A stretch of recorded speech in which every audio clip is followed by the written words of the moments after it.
ইতিহাসের পাতায় এমন কিছু ঘটনা আছে যা শুনলে হৃদয় কেঁপে ওঠে, চোখ ভিজে যায় আর ঈমান হয়ে যায় দৃঢ়। আজ আমরা শুনব এক সাহাবীর বিস্ময়কর ঘটনা।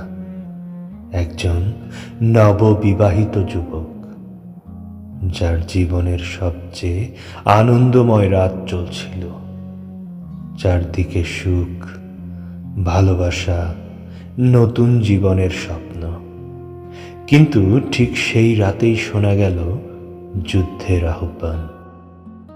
ইসলামের শত্রুরা আক্রমণ করেছে, মুসলিমদের রক্ষা করতে সবাইকে বের হতে হবে। এই আহ্বান শুনেই তিনি থেমে থাকলেন না। তিনি ভাবলেন না আজ তো আমার বাসর রাত, কাল যাই।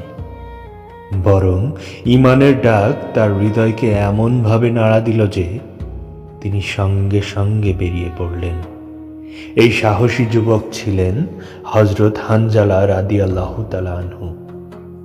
তিনি তখনও গোসল করেননি, কারণ তিনি ছিলেন জানাবতের অবস্থায়। তবুও আল্লাহর পথে দেরি করা তার কাছে অসম্ভব মনে হলো। তিনি ছুটে গেলেন যুদ্ধক্ষেত্রে, লড়লেন বীরের মতো, আর শেষ পর্যন্ত শহীদ হয়ে গেলেন। যুদ্ধ শেষে এক আশ্চর্য ঘটনা জানালেন হযরত মুহাম্মদ সাল্লাল্লাহু আলাইহি ওয়াসাল্লাম। তিনি সাহাবীদের বললেন, আমি দেখেছি ফেরেশতারা আসমান ও জমিনের মাঝখানে হানজালাকে গোসল করাচ্ছে। সুবহানাল্লাহ! যে গোসল তিনি দুনিয়ায় করতে পারেননি, আল্লাহ তার জন্য আসমানের ফেরেশতাদের পাঠিয়ে দিলেন। এই ঘটনার পর থেকে তিনি ইতিহাসে পরিচিত হয়ে গেলেন গাসিলুল মালাইকা নামে, অর্থাৎ ফেরেশতাদের দ্বারা গোসলপ্রাপ্ত শহীদ। এই ঘটনা আমাদের কি শিক্ষা দেয় জানেন? যখন কোনো বান্দা আল্লাহর পথে সত্যিকার আন্তরিক হয়, তখন দুনিয়ার সব সীমা ভেঙে আল্লাহ নিজেই তার মর্যাদা বাড়িয়ে দেন।